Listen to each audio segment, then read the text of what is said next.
So Gavin, this is a very important interview because not only are you a professional adventurer, and I want to know all about that and what that really means, because I want to be one. I want your job.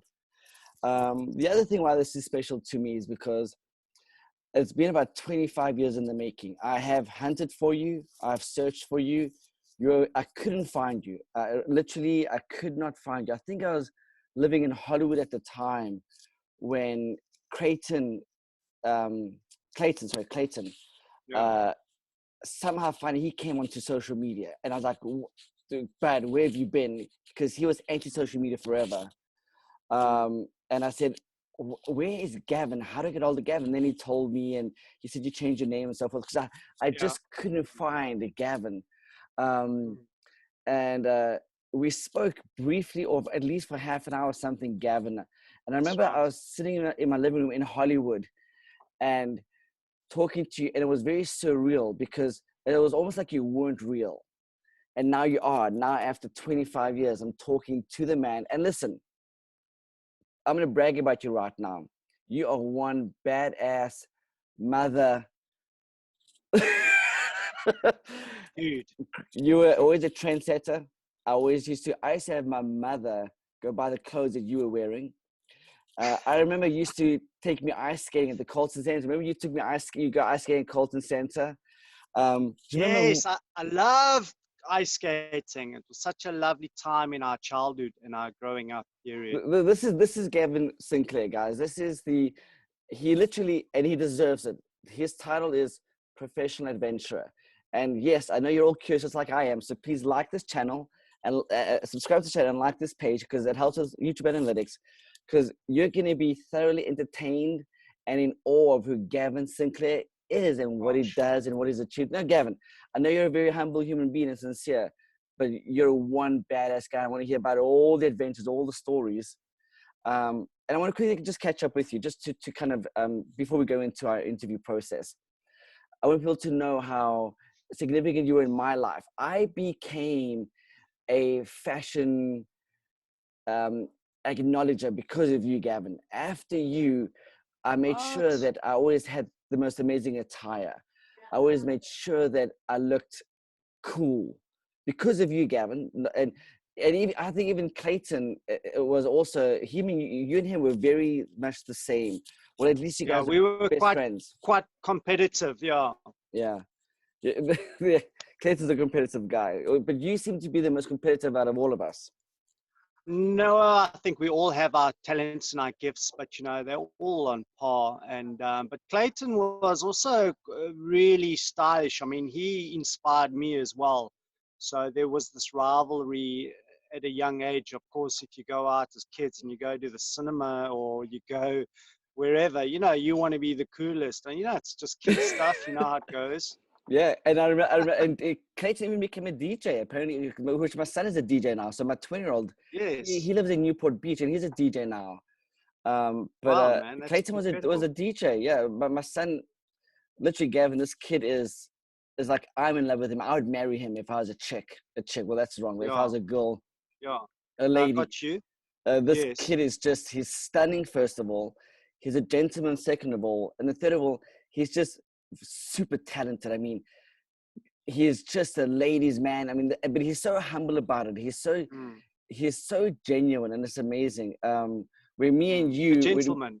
exactly when I was young, I was like you. We were feisty, man. We were, anyway. I mean, I might have been the shortest guy in anything, but I made sure if I had to do whatever it was to take somebody out, I was going to take them out, Gavin.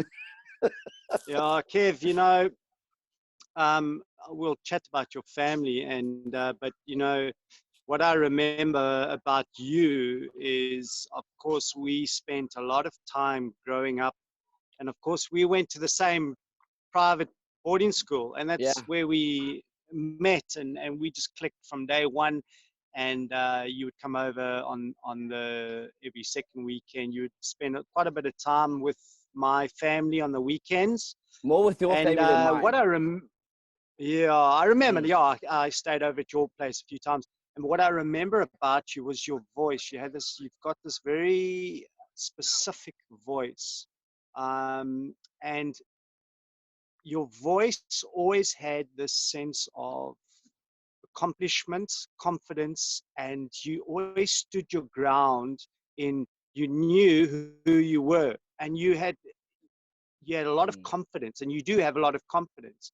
And that's why I really resonated and connected with you. And we just got on extremely well. And your laugh was very contagious. You used to just laugh. Thank you, thank you. That's what you were used to do, was laugh a lot. So I really had fond memories about that, Kev. And, you know, when you got hold of me, yes, I changed my name.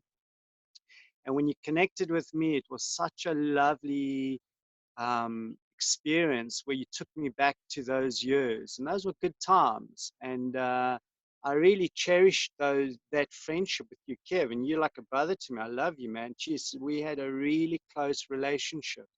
Yeah, thank you. I will admit one thing, because this channel I started, Gavin, I wanted it to be an edutainment channel where it's transparency, where it's organic, where it's natural. So that's why we're having fun right now, and it's okay for people to enjoy that, Yeah.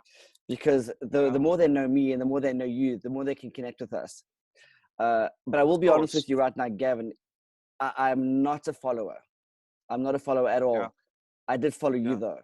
I followed what you Yeah. did, what you Okay. said, your haircut, um, and even what you're doing now. I'm kind of impressed, because I've gone into a very corporate environment, very kind of status quo, and very financially driven with with EQ and IQ and reports and P&Ls and business logistics and strategies and so forth. So, and I'm not envious. No, trust me, I don't need to be envious, because I Yeah. support and Yeah. endorse you. But I do love what Yeah. you do, because I want to be doing that as well. The nice thing is that I can still consider your best friend. My Yes. two best Likewise. friends, Yeah. ever, it was you, Gavin, and Oscar Vickerman. So through my lifestyle, those are the two influential human beings, was yourself and Oscar. And I've kept very close Okay. touch with Oscar. I visited him in London a few times. He's in London right now. He's come out to America a few times. Um, but those are the two guys that I can say I follow. I would bow down to do anything in a sense that I could possibly do if I had to, Gavin.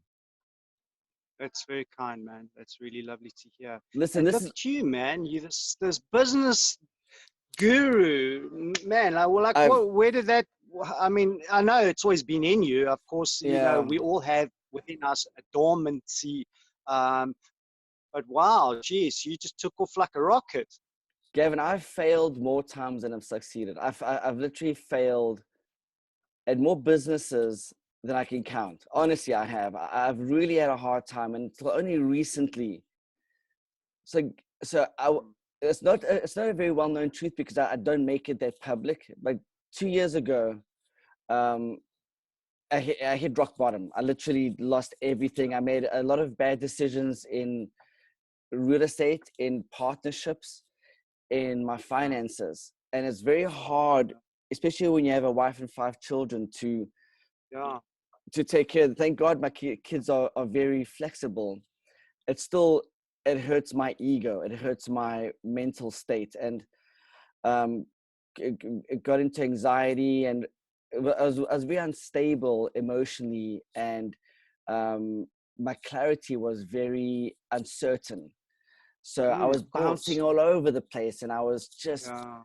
I was making very irrational, very unstable decisions. And the most amazing thing out of all of this, Gavin, out of all of this, was I have this very divine, stunning wife.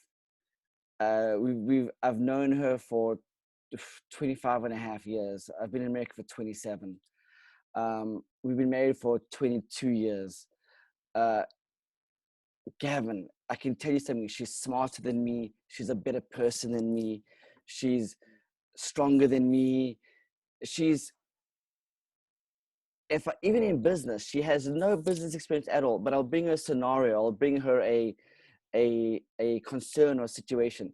And Gavin, even though I don't like what she's saying, but I still went to her, man, she comes back at me and she's always right. It's just the craziest thing. I'm like, she's got this discernment about her. And So I'm glad I've been given that much in this life, Yeah. because I'm very dedicated to it. And coming home to almost every night because I'm a workaholic. I'm always on the hunt. I'm charging forward. When I worked at DreamWorks, I worked at DreamWorks for 6.5 years. I was like this close working with Steven Spielberg in a sense environment. They called me Little Well done. Yeah, they called me Little Napoleon. I was the guy that they Okay. sent in. I was the guy. I had to I had to speak to the agents and the managers of all these celebrities, from Sandra Bullock to Ben Affleck to Jack Black, Right. because Mm, not only are their talent very high maintenance, Gavin, like on a whole nother level, my friend, like a whole nother level. Their managers and their assistants and their agents are also like it's an untamed environment. So to navigate yeah. through that, it's not even a shark pool, dude. It's just like friggin' out this world It's something. another reality. Oh It's man, another understanding that completely. they're in a whole nother dimension. They would send me in Yeah. because I wasn't scared to go in the front lines, and I wasn't scared to put myself in not harm's way, but in a way that I'd have to use my verbal skills and my intellect to Yeah. win the battle. You Pleasant confrontation. know, absolutely, Gavin. I want to stop because this is for me and you in another conversation. I want to know all about you because you are Yeah. a legend. Jeez. You're a Thanks, legend, Kev. and I'm in love with you. So Thank you, my brother. I want you to know this is live and this will be forever. Mhm. Okay, in a sense of on social media and YouTube. So I want you to tell us what you want to tell us, and what you don't want to tell us, don't tell us. It's okay. It's totally okay.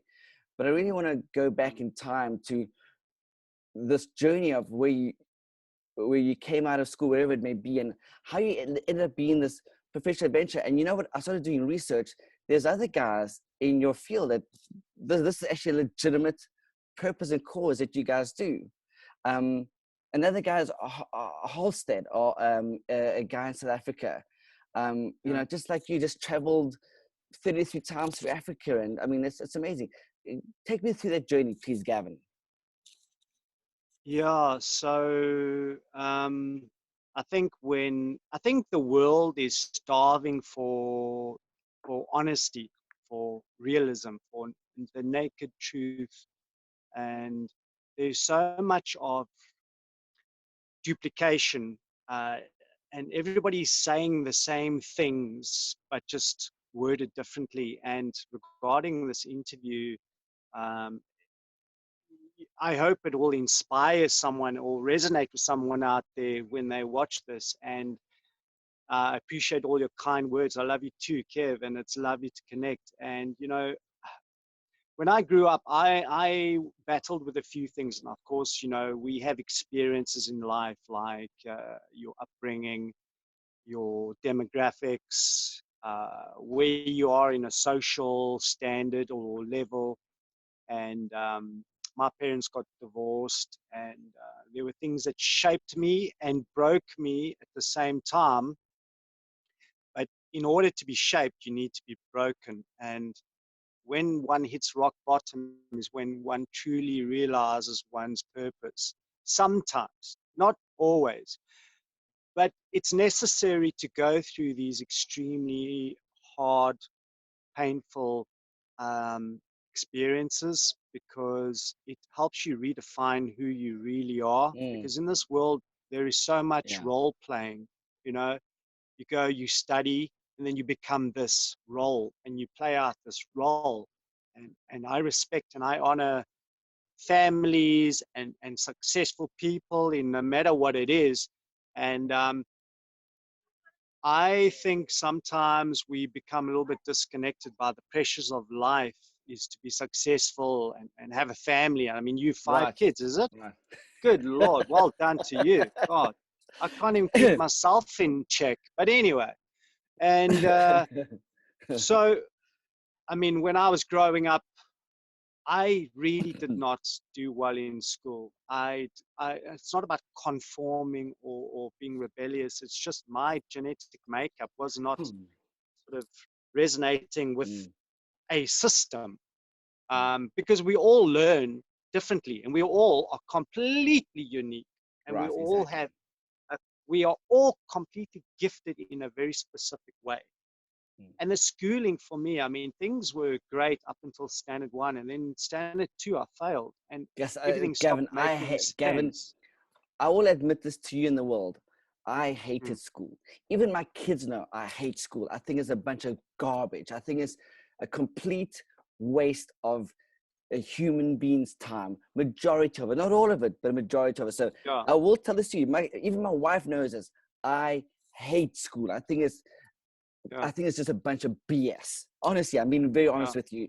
The abuse that I went through and the garbage and the nonsense and I even look at the teachers sometimes like, good God, what is going on here? I mean, yeah, Gav, I'm not trying to uh, uh, elevate myself. I'm just being honest with you. At a young age, I was like, yeah, am I the only one who's in this world that thinks this is a yeah, bunch of nonsense? yeah, yeah, yeah, I understand.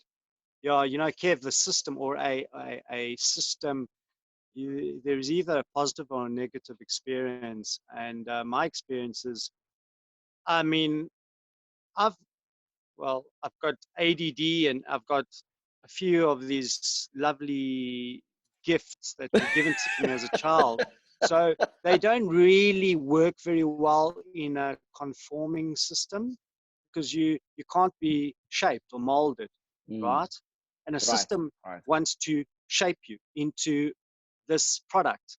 And of course, it's going to be a problem to the system and for yourself. So I failed standard 2, and mathematics at standard 2 just stopped making sense to me. And it sounds silly. Everything is everything you do in life today mm, is surrounded, and it's calculated with numbers. And I remember thinking to myself, okay, hold on.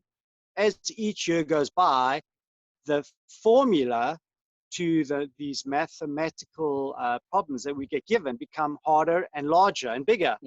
right, And right, in my mind, I thought, why would I want to make life more difficult for myself and try to figure out these things? And now, to some people, it becomes it's second nature to figure this out. I mean, like, an accountant understands numbers like, and sees the world differently to somebody else, like a doctor.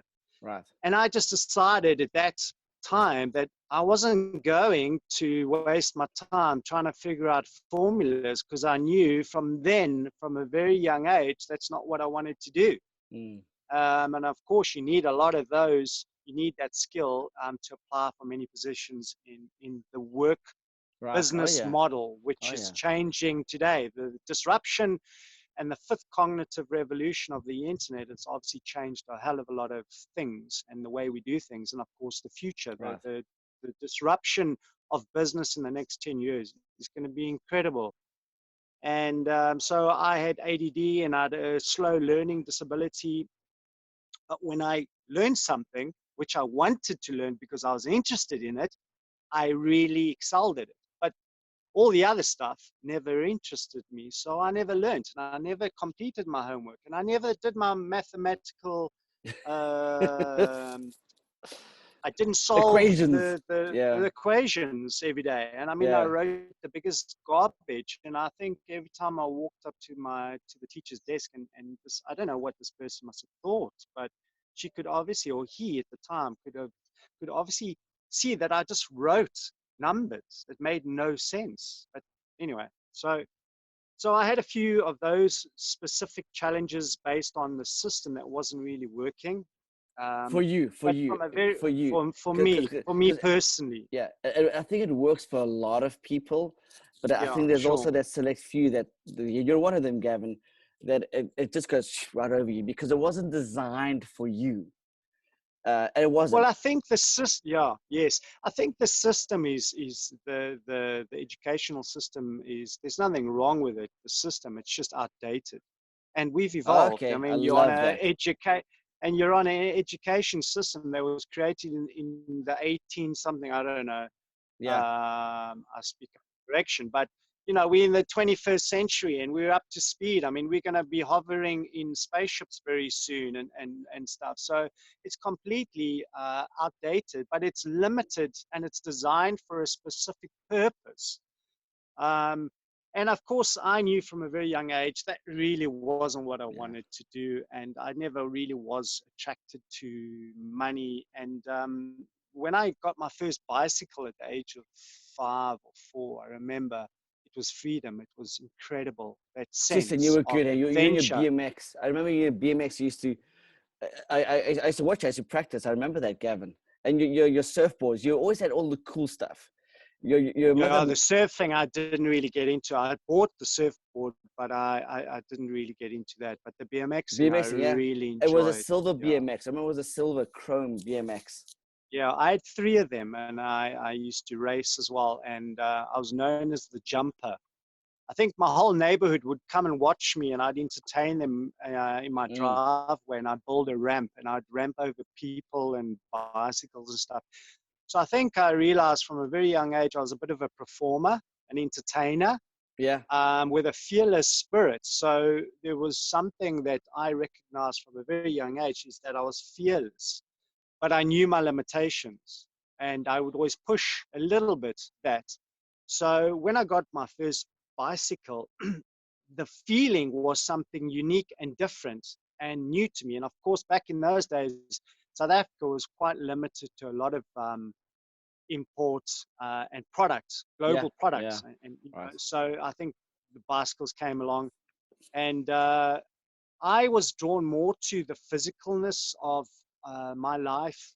And when I got the bicycle, and my parents then bought me a little Italjet, a little scrambler. It was an automatic 4 gear. And when Mm, I got onto this thing, and that was really where I felt a sense of freedom. And of course, it was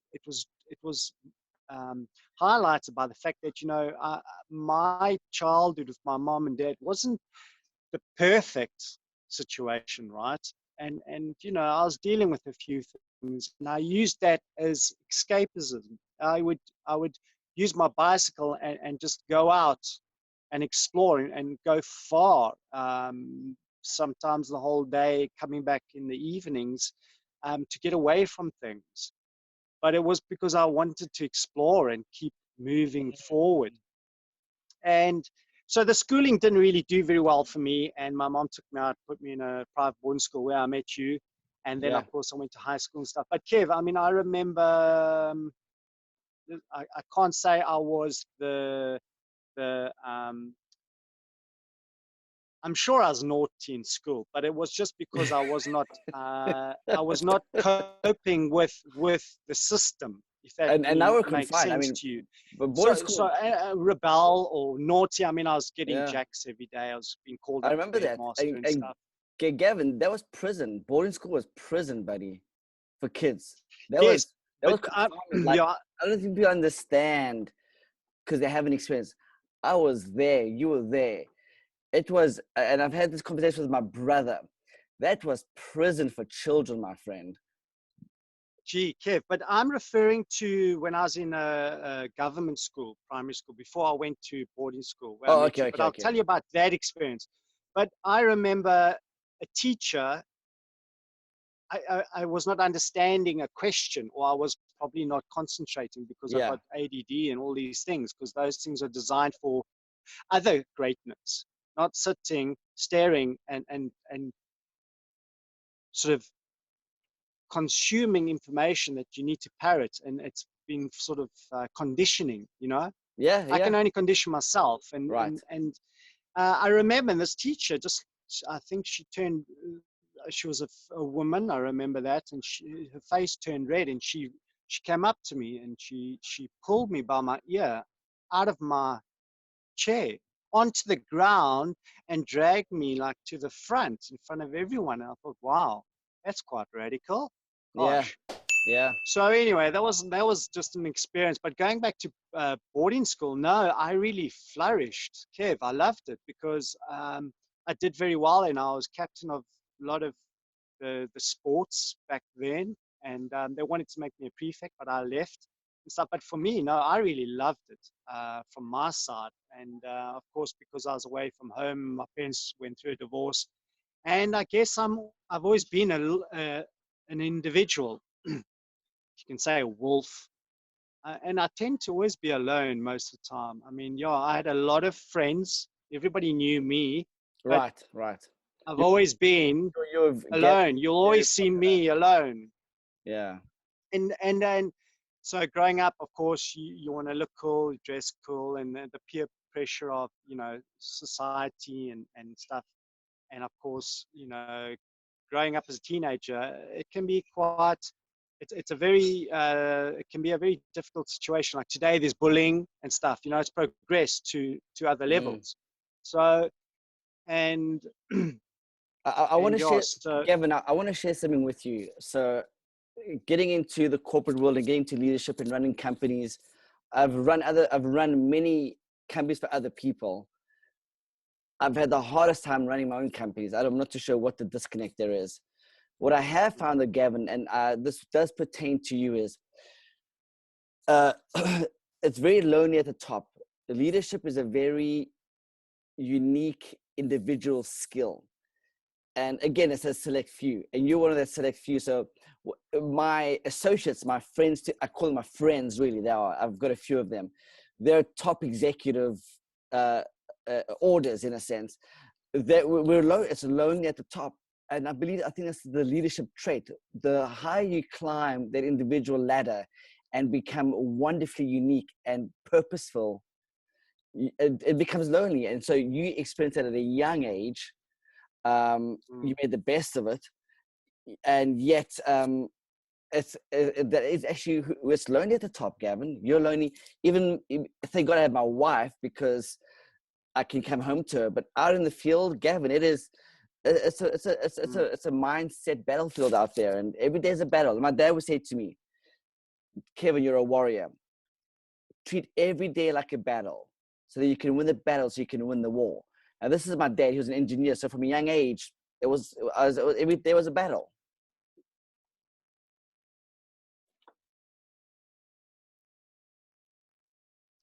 Kev, you there? Yes. Yeah, I can hear Yeah, you. okay, sorry, I just lost a bit of audio. Okay, good. Yeah, yes, I agree. I understand what you're saying. Um, I just also hope that, the world will change a little bit in terms of not seeing kind people as weak people in the world. I understand the concept of business and success and making money. And it's an interesting platform. And there's so much change happening, especially with this virus and stuff. But let me just go back a step. So the schooling, my bit of Yeah. my experiences growing up, and then of course going into the corporate world. But I just didn't do very well in school, and I just didn't like it, because I knew from a very young age I don't like this, and I want to be on my bicycle and I want to be exploring. So from a very young age, I realized as well that I was naturally adapted to physical stuff, and I was just very comfortable doing sport. It was my makeup. It suits, and with a fearless mindset and realizing my limitations. And of course, I enjoyed from a very young age challenging myself physically, not necessarily mentally, although it is a mental Right. challenge. Yeah. And then, going into the corporate world, I mean, I just didn't do well, although I did do well. But I mean, I was in and out of jobs, Kev. And I always told my immediate management that, you're not dynamic. You're not Listen, you you're not are an you, idiot. you're not inspirational. And Right. of course that got me into hot water, and I got I got red flagged for many things, standing up for a team where, telling the top management that this is injustice, you're not treating your staff correctly. And thank God we're seeing a big shift in enterprises, which are becoming social enterprises now, Right. where it Exactly. becomes, Yeah. it's about us, not It's about not limited them. belief And anymore. it's, Exactly. Yeah. yeah. So of course I didn't do very well in in work. And Gavin, I spent out of jobs. Gavin, again, it's because you're a radical. From a young age, that's why I would say. I was attracted to your being, because you were a radical. I wanted to be a radical, but so that's why I liked it. You used to have that one best friend, Mark Johnson, also like you, very fit, very soccer and bike riding, and um, lots of you're a big trendsetter. And I think that you were offended by these people in leadership positions that, but they have no character or impressiveness or uh, amazingly elevated human beings. That's what I think really just irked you, because they're in authority positions, yet they really didn't have much to offer. So maybe they set their ass in a seat for too long and got them there, like a bloody politician. Most of our politicians, by the way, not all of them. I think it offended you. I think that you saw that there was more to life than just that kind of mundane lifestyle.